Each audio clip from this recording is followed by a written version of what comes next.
यह एक radio active super spider है। इसकी लाल और नीली त्वचा इसके मजबूत जहर का प्रतिनिधित्व करती है। हालांकि यह जहर इंसान के लिए घातक नहीं है। मकड़ी द्वारा काटे जाने के बाद इस दुबला लड़के को इतना दर्द होता है कि वह जमीन पर गिर जाता है, लेकिन अपनी दयालुता की वजह से वह इसे नहीं मारने का फैसला करता है। उस रात घर वापस आने के बाद उसे चक्कर आने लगते हैं। पजामा पहनते समय वह बेहोश होकर जमीन पर गिर जाता है। मकड़ी के काटे हिस्से पर सूजन आने लगती है। इस बीच उसके शरीर के अंदर मकड़ी के जीन उसके जीन से बदलने लगते हैं। अगले दिन जागते ही वह हैरान होता है कि क्या हो रहा है। जब वो अपना चश्मा पहनता है तो सब कुछ धुंधला दिखाई देता है, लेकिन चश्मा हटाने पर उसे साफ नजर आता है। क्या उसके पास की नजर एक ही रात में सही हो गई? यह एक अचंभा है कि एक रात पहले वो दुबला था, लेकिन आज उसके मसल्स आ गए, उसके शरीर में शक्ति आ गई है। वह सीधी तरह सीढ़ियों से नहीं जाता, वो बिना नाश्ते के स्कूल जाता है। उसे स्कूल बस पकड़ने के लिए कई किलोमीटर तक दौड़ना पड़ता है। आखिर में उसने गलती से बस के बैनर को फाड़ दिया। दौड़ना बंद करने से पहले हालांकि लंच पर उसकी असली नई शक्ति पूरी तरह से प्रकट है। कैंटीन में जब ब्यूटी क्वीन उसके पास से गुजरती है, उसे अचानक खतरा महसूस होता है।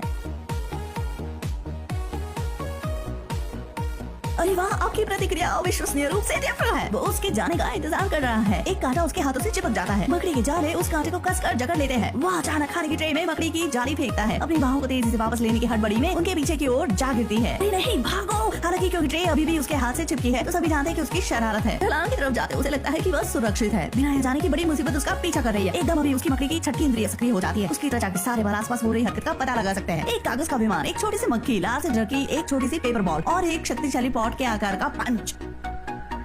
अब आती है मुसीबत। वो बदमाश इस दुबले लड़के को सबक सिखाना चाहते हैं। बदमाश एक घुसा मारना शुरू करता है। पहली बार वह नजरअंदाज कर देता है, दूसरी बार भी वह नजरअंदाज कर देता है। यह क्या हो रहा है? यह पता चला कि लड़के की आंखों में बदमाशों की हरकतें एकदम धीमी और चालने जैसी हैं। वो उसके घूसे को बड़ी कुशलता के साथ नजरअंदाज करता है। ऐसा लगता है जैसे वह इसके लिए लगभग 18 सालों से प्रशिक्षण ले रहा है। बदमाश उसे पीछे से घुसा मारते हैं। उसकी मकड़ी की छठी इंद्रिय दोबारा सक्रिय हो जाती है। वह हवा से चकराता है। बदमाश पहले ही अपना आवक हो चुका है। वह दुबला लड़का उसका एक हाथ पकड़ता है। उसका घुसा बदमाश को कई किलोमीटर दूर फेंकता है। सभी चिल्लाते हैं। उसे बहुत गर्व महसूस होता है। उसे हमेशा परेशान और नीचा दिखाया जाता था। वो पहले कभी भी इतना ताकतवर नहीं था। हालांकि कई लोगों की संदिग्ध नजरों को देखते हुए लड़के को लगता है कि कोई उसे पहचान नहीं पा रहा। इस समय पीटर पार्कर नहीं जानता था कि उनकी कई ताकत वास्तव में अभी तक बहुत शानदार है। दूसरे शब्दों में इसका मतलब है कि यह बहुत बड़ी जिम्मेदारी निभा रहे हैं। अपनी उम्मीदों से ज्यादा स्पाइडरमैन बनने के थोड़ी देर बाद मकड़ी के काटने के 24 घंटे बाद उसकी उंगलियों पर बहुत सारे कांटे उभर आए हैं। ये कांटे बहुत ज्यादा नुकीले हैं। उसे एक उपाय सूझता है। वह दीवार पर चढ़ने की कोशिश करता है। उसकी उंगलियां दीवार से कसकर चिपक जाती है। वह आसानी से दीवार पर चढ़ जाता है। पीटर को सतहों को पकड़ने की शक्ति मिल चुकी है। इतना ही नहीं, क्योंकि उसके शरीर में मकड़ी की जीन है, उसे मकड़ी की तरह छलांग मारने की शक्ति भी मिल चुकी है। वह 10 मीटर तक छलांग लगा सकता है। वो स्पाइडर वेब भी अच्छी तरह इस्तेमाल कर सकता है। वह अपनी कलाई से भी मकड़ी का जाल निकाल सकता है जहाँ भी वो चाहे वहाँ। और इस प्रतिभा की वजह से वह लंबी छलांग भी लगा सकता है। सुपर ताकत मिलने के बाद पीटर को एक खतरनाक विचार आता है। वो पैसों के लिए एक बॉक्सिंग प्रतियोगिता में जाने का तय करता है। हाई स्कूल का शिक्षा होने के बावजूद वह एक कार खरीदना चाह रहा है, एक सुंदर लड़के के साथ घूमने के लिए। लेकिन प्रतियोगिता में जाने से पहले उसके अंकल उसे एक सलाह देते हैं। उन्हें पता चला कि उसने अफवाह के बारे में सुना है कि पीटर ने बदमाशों को पीटा। वह गंभीरता के साथ कहते हैं, जितनी ज्यादा शक्ति उतनी ज्यादा जिम्मेदारी। पीटर उनका विद्रोह करते हुए अपने अंकल की सलाह को गंभीरता से नहीं लेता। वह गुस्से में जवाब देता है, आप मेरे पापा नहीं है। पीटर प्रतियोगिता में जाता है। उसका दुश्मन ताकतवर है, लेकिन डरा हुआ भी है। नियम यह है कि जो भी 3 मिनट से ज्यादा टिक पाएगा उसे $3000 मिलेंगे। जब पर्दा उठता है, पीटर पहले स्पाइडरमैन के कपड़ों में आता है। लूजर। हर कोई उसकी तरफ निशाना करता है और चिल्लाता है। बॉक्सिंग वाली लड़की उसे हराने के लिए पागल है। सभी उसके चेहरे पर पॉपकॉर्न फेंकते हैं। एक लूजर अपने माता पिता के लिए रो रहा है। जैसे ही वह मंच पर पहुंचता है, पिंजरा अचानक बंद हो जाता है। यहाँ आता है दानव। वह उम्मीद नहीं कर सकता कि पीटर हवा में घूमता हुआ पिंजरे पर जाकर गिरेगा। फिर उसके पीछे आता है दानव। उसको पकड़ने की कोशिश जारी रखता है, लेकिन वो पीटर को नहीं पकड़ पाता। पीटर को सिर्फ जमीन पर लेटता है। आयोजक का पालतू अब बर्दाश्त नहीं कर सकता। अधमरा आयोजक पीटर को केवल $100 देता है, क्योंकि वह प्रसिद्ध नहीं है। पीटर के पास गुस्से में घर जाने के अलावा कोई विकल्प नहीं है। संयोगवश जैसे वह जाता है, एक लुटेरा वहाँ आता है। वह आयोजक को सारे पैसे उसे देने के लिए मजबूर करता है। जैसे वह भागता है, उसे पीटर मिलता है। आयोजक पीटर से मदद मांगता है, लेकिन पीटर उसे नजरअंदाज करता है और लुटेरों को पैसे लेकर जाने देता है। फिर वह आयोजक के चेहरे को देखता है और हंसता है। इसे कहते हैं बदला। लेकिन इसके कुछ ही देर बाद पीटर को पता चलता है कि उसके अंकल को किसी ने मार दिया। वहाँ खड़े लोग कहते हैं कि किसी ने उनकी कार लूट ली, उनको मार दिया। पीटर अपने अंकल को देखता रह जाता है, जिन्होंने उसे पाला पोषा। वह दुनिया छोड़कर चले गए। वो गुस्से में अपना बदला लेना शुरू करता है। वो दीवार पर कूदता है और हत्यारे को एक अनजाने कारखाने में पकड़ लेता है। वो उसके चेहरे को देखता है और उसे पहचान लेता है कि यह प्रतियोगिता वाला लुटेरा है। पीटर का गुस्सा अचानक शांत हो जाता है। उसे भ्रम, सदमा, पछतावा और आत्मदोष की भावनाएं आने लगती हैं। वही था जिसने अपराध सहन किया, इसलिए उसे सजा मिलनी चाहिए। झगड़े के दौरान हत्यारा गलती से दूसरी इमारत में गिर जाता है और ढेर हो जाता है। पीटर अपना बदला पूरा करता है, लेकिन उसे संतुष्टि नहीं मिलती। उसे ऐसा लगने लगता है कि अच्छाई करने में कोई आपत्ति नहीं है, चाहे वह कितनी भी छोटी हो। किसी भी तरह का अपराध बर्दाश्त न करे, चाहे वह कितने भी छोटे क्यों न हो। उसे एहसास होता है उसके अंकल ने क्या कहा था, जितनी ज्यादा शक्ति होती है उतनी ज्यादा जिम्मेदारी होती है। इसलिए उसके कुछ समय बाद विशाल न्यूयॉर्क शहर में स्पाइडरमैन का जन्म होता है। वह अपराध के खिलाफ लड़ने के लिए हर जगह पहुंच जाता है। वह शहर में गैंगस्टर को डराता है। उसके बारे में लोग तरह तरह की बातें करते हैं, लेकिन उसे कोई परवाह नहीं। वह अपने सिद्धांतों पर चलता है। स्पाइडरमैन का पहला दुश्मन ग्रीन गोब्लिन बहुत अमीर आदमी है। उन्होंने अपनी असाधारण बुद्धिमत्ता के साथ शून्य से अपना भविष्य बनाया। उसने एक हाई टेक हथियार कंपनी की स्थापना की। दुर्भाग्यवश उसकी कंपनी ने गलत रास्ता चुना। उन्हें धीरे धीरे अपने प्रतिद्वंदियों द्वारा धमकी मिलती है। वह खुद पर प्रयोग करने का फैसला करता है। नए शोध वाले डोपिंग का वह डोपिंग अपने शरीर में लेता है, लेकिन उसका परीक्षण गलत साबित होता है। उसकी ताकत बढ़ जाती है। इस बीच उसका रुझान हिंसा और मनोविकृति के प्रति अधिक गंभीर हो जाता है। वो उठता है और लोगों को मारना शुरू कर देता है। सबसे पहले वो अपने दोस्त को ही मार देता है, अगली बार वो अपने सारे दुश्मनों को मार देता है। उसकी मनोस्थिति के कारण प्रशासनिक परिषद उसे गोली मारने का फैसला करती है। फिर वो उन सभी को मार देता है और उनकी कंपनी की फ्लाइंग ड्रेस चुरा लेता है। वो खुद को ग्रीन गोब्लिन में बदल लेता है और फिर जन्म होता है ग्रीन गोब्लिन का। जब वह यह सब काम कर रहा होता है, स्पाइडरमैन आता है। पहली बार में स्पाइडरमैन ग्रीन गोब्लिन को उड़ते हुए मारता है और कई लोगों की जान बचाता है। ग्रीन गोब्लिन को स्पाइडरमैन की ताकत का एहसास होता है, इसलिए दूसरी बार लड़ाई में वो स्पाइडरमैन को उसका साथ देने के लिए कहता है, लेकिन स्पाइडरमैन पहली बार तो मना कर देता है। ग्रीन गोब्लिन डर जाता है। वो स्पाइडरमैन पर कई तरह के औजार फेंकता है। स्पाइडरमैन कूदता है और उसके कई प्रहार से बच जाता है, लेकिन आखिरकार उसका चाकू स्पाइडरमैन के बाजू में लग जाता है। वो ग्रीन गोब्लिन को एक बार जीत लेता है। उस रात संयोगवश ग्रीन गोब्लिन स्पाइडरमैन के घर आता है। तब उसे पता चलता है कि उसका बेटा स्पाइडरमैन का सबसे अच्छा दोस्त है। उनको डिनर पर आमंत्रित किया जाता है। ग्रीन गोब्लिन स्पाइडरमैन से पहले वहाँ पहुंच जाता है। संदिग्ध व्यक्तित्व के कारण जब उसे ऊपर शोर सुनाई देता है तो वो पीटर के कमरे में चला जाता है। हालांकि पीटर खुद को छत पर छिपा लेता है। उसकी बाजू से खून की बूंद चमक पड़ती है जो ग्रीन गोब्लिन को सचेत कर देती है।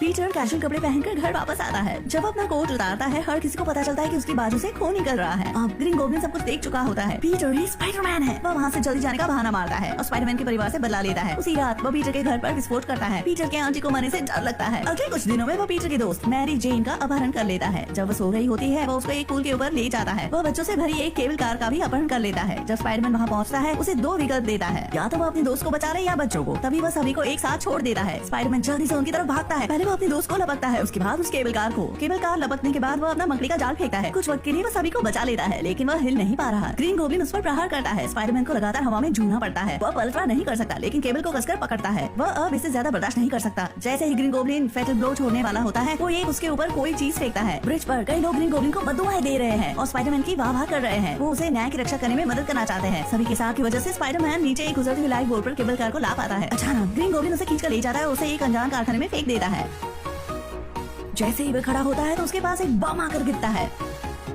वह बुरी तरह से जख्मी हो जाता है। ग्रीन गोब्लिन उसे घुसे मारने जाता है। आखिर में शैतान आदमी बोलता है कि पीटर के मारने के बाद वह उसके दोस्त को परेशान करेगा। स्पाइडरमैन उग्र और आक्रामक हो जाता है। उसका एक घूंसा ग्रीन गोब्लिन को कई किलोमीटर दूर फेंक देता है। वह मकड़ी के जाल पर गोली मारता है और ग्रीन गोब्लिन पर दीवार नीचे खींचता है। स्पाइडरमैन उसे लगातार मारता रहता है। उसके खड़े होने का इंतजार भी नहीं करता। वो ग्रीन गोब्लिन को तब तक मारता है जब तक वह अपने जीवन की भीख नहीं मांगता। कूजांग अपना मुखौटा उतारता है और पीटर को उसका पता चलता है। वह पीटर के सबसे अच्छे दोस्त के पिता है। ग्रीन गोब्लिन अपने दिमाग को ठीक करने का नाटक करता है। तभी वह फ्लाइंग औजार का इस्तेमाल करता है पीटर की तरफ चाकू फेंकने के लिए। इस समय स्पाइडर की छठी इंद्रिय सचेत हो जाती है। वह प्रहार से बचने के लिए हवा में उछलता है। वह फ्लाइंग औजार ग्रीन गोब्लिन से जाकर टकराता है। वो खुद को एक कड़ा झटका देता है। मरने से पहले वो पीटर से भीख मांगता है कि वो उसके बेटे को ना बताए कि वो ग्रीन गोब्लिन है, और फिर वो मर जाता है। वो उसकी आखिरी इच्छा थी। स्पाइडरमैन ग्रीन गोब्लिन के मृत शरीर को लाता है अपने सबसे अच्छे दोस्त के घर पर। उसका दोस्त सब कुछ देखता है। पीटर ग्रीन गोब्लिन की आखिरी इच्छा को मान रखता है और अपने दोस्त को कुछ नहीं बताता। ग्रीन गोब्लिन के अंतिम संस्कार में पीटर का दोस्त दुखी और बुरे शब्दों में कहता है। वो स्पाइडरमैन से खून के बदले खून का बदला लेने की शपथ लेता है। पीटर सच्चाई सामने नहीं आने देता। जब सुंदर लड़की उसे कबूल करती है, वो अपना दर्द छिपाता है और उसके कबूलनामे को अस्वीकार कर देता है। लेकिन वह यह जानता है कि सुपर हीरो बनना मतलब अपने परिजनों के लिए बहुत खतरा बनना, इसलिए उसे अपनी पहचान छिपाकर अकेले रहना चाहिए। इस दुनिया में समाज सुपर हीरो जैसे लोगों को मान्यता नहीं देता। बहुत से लोग स्पाइडरमैन को बदनाम करते हैं और उसके अस्तित्व के बारे में सवाल करते हैं। पीटर खुद भी पैसा कमाने के लिए संघर्ष करता है। हालांकि छिपाना सबसे अच्छी बात नहीं है। सुपर हीरो होना, दानव को हराना, हवा में घूम जाना, जितनी ज्यादा शक्ति उतना ज्यादा खतरा। एक सच्चा सुपर हीरो अकेलापन महसूस कर सकता है लेकिन कभी डर नहीं सकता। इस मोड पर आकर आपकी इस फिल्म के बारे में क्या राय है, हम आपके कमेंट बॉक्स में देखना चाहते हैं। अगर आपको मजा आया हो तो कृपया इस वीडियो को लाइक करें।